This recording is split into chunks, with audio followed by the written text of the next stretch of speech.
আজকে আমি আপনাদেরকে দুইটা লাইনের ভিতরে সেন্টার লাইন ড্র করার নিয়ম দেখাবো।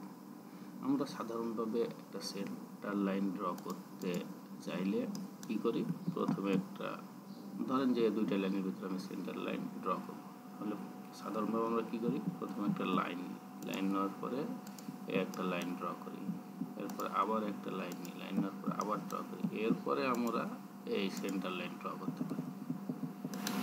কিন্তু আমরা যদি সেন্টার লাইন ড্র করতে চাই অ্যাডভান্স লেভেলে আরও ইজিলি কমান্ডের মাধ্যমে করা যায়।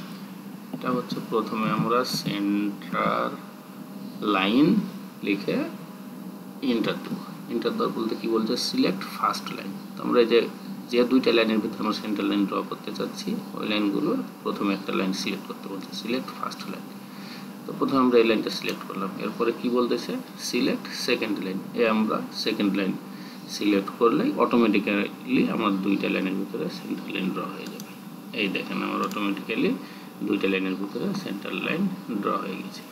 তো আসলে আমরা এই সেন্টার লাইন কমান্ডের মাধ্যমে ইজিলি যে কোনো দুইটা লাইনের ভিতরে সেন্টার লাইন ড্র করতে পারি।